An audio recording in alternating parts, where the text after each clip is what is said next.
I was stunned when I bumped into an old friend, and he casually said, "At that last partner swapping party, your wife was a star. I didn't know you were into that, too." The thing is, I wasn't, not even close. But that was the moment everything changed. The sentence that cracked open reality. I hadn't even begun to suspect. It happened at a car wash. I ran into Ben, someone I hadn't seen in nearly 6 years. Back in college, we'd been inseparable late-night pizza runs, hangovers, and long talks about the future. He looked different now, heavier with a beard, but his grin was the same when he recognized me. "Jake!" "No way, man." We caught up quickly. Jobs, mutual friends, how we both got born after 30. Then, out of nowhere, he dropped that bomb. His tone was light, like he was just making conversation. But my laugh died in my throat when I realized he wasn't joking. He nodded, smiling. "She said it was your idea to stay anonymous. I didn't know you two were in the scene." I didn't answer. Couldn't. Because in that instant, I understood two things. One, he was completely serious. And two, I'd been living with a stranger. That night, I didn't confront her. I didn't scream or demand answers. When someone betrays you that deeply, reacting emotionally gives them something to work with. I needed her to believe I was still in the dark. So I stayed quiet, calculating. While she was in the shower, I sat on our bed, staring at her phone charger like it might give me answers. What else had I missed? Over the next 2 weeks, I dug. I played dumb while I unraveled everything. Her laptop was my first stop. Left out in the open like she didn't think I'd ever look. She was right, until now. In her downloads folder, I found documents, event guidelines, guest lists, even consent forms. One name came up again and again, always next to hers, wife of Jake, but always marked not attending. I hadn't even known these parties existed, and she was using me as her alibi. I checked her messaging app next, Signal, encrypted, of course. But she'd made a mistake. Her laptop had desktop notifications enabled. While I scrolled through her search history, a message flashed on screen. "Can't wait to see you again. You're a goddess." That opened a thread. Dozens of messages. Men, women, compliments, plans, photos. It had been going on for at least a year, maybe longer, and in every chat, she used my name as a safety net. He prefers to stay private. He's not into the public stuff. Jake knows, but wants his distance. What she meant was Jake's in the dark, and I planned to keep him there. It was like I didn't exist. No, worse. I was a prop in her story. A silent husband she used for credibility, like a fake ID to get past security. I was the name that gave her permission to lie. That's when I decided this wouldn't be a confrontation. It would be a collapse. Not just exposure, but a razor. I didn't want to yell or fight. I wanted to take away her mask and leave her standing alone when it dropped. So I started watching. She became my subject. Quiet surveillance. Nothing loud, nothing risky. She'd use an old Android backup app once, still tied to our shared Google account. She never thought to remove it. Within an hour, I had access to everything. Messages, events, hidden photos, things she thought were safe. I saw her world unfold. Hotel rooms I'd never visited. People I didn't know. Clothes I'd never seen her wear. She smiled in every picture like she was alive there in ways she wasn't at home. Like I wasn't a partner. I was just a man on paper. I traced her steps. Her writing retreats and girls' weekends aligned perfectly with these events. 8 parties, not 1, 8. And in every guest list, I was mentioned, always supportive, always invisible. Emails even claimed I was cool with it. I wasn't, but I would act like I was because calmness, I realized, was a weapon. That week, I pretended to reconnect.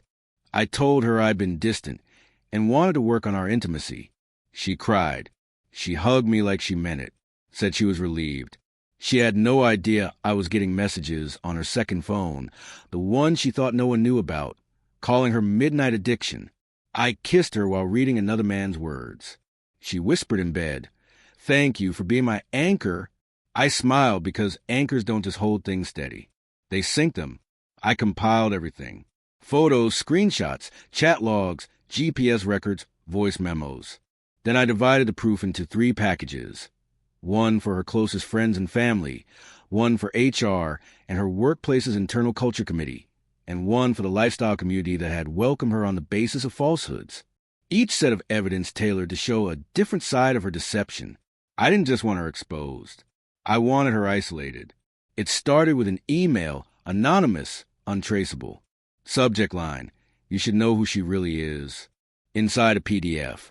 Her messages, her event profiles, a timeline of her retreats synced with hotel stays, explicit texts, photos she never meant for anyone outside that world to see, people she never thought would know we're about to.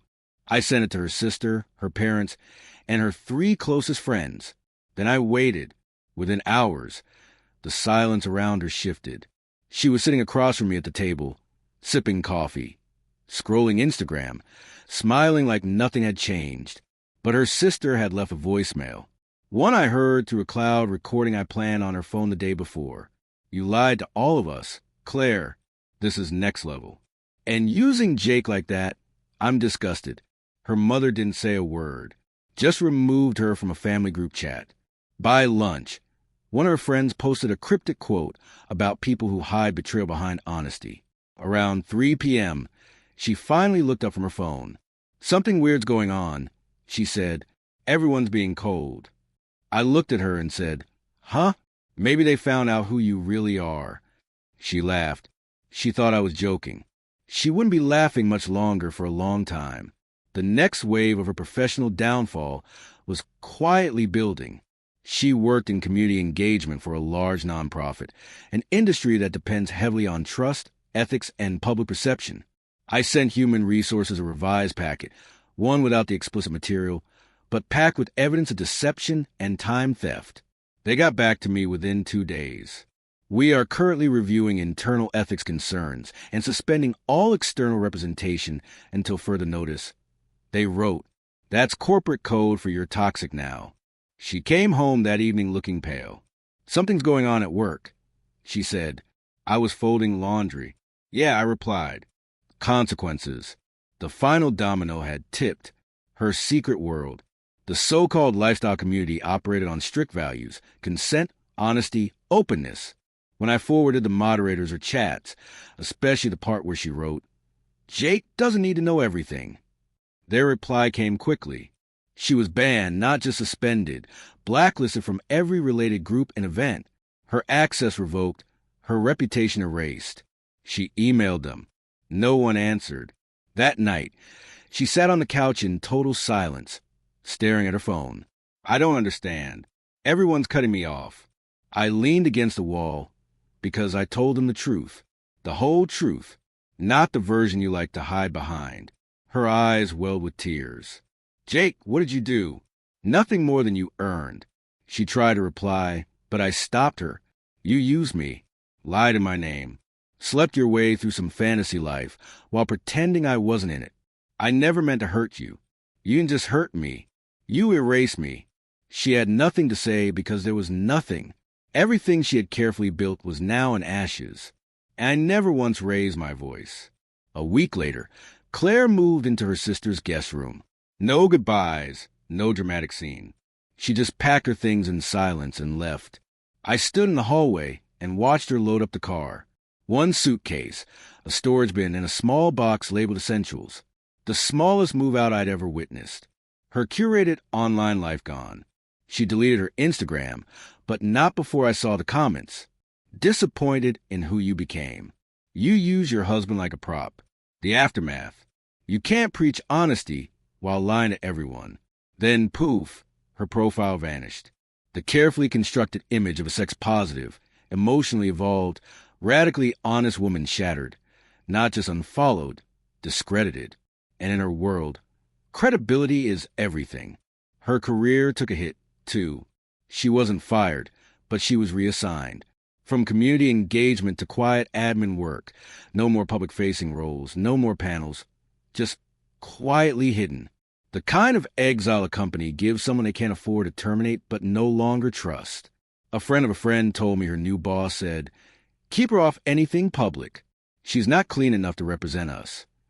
That stung more than anything I could have said to her directly. And the lover she thought would stay, gone. Claire assumed her backup plan would be enough. That if I left, she'd still have them.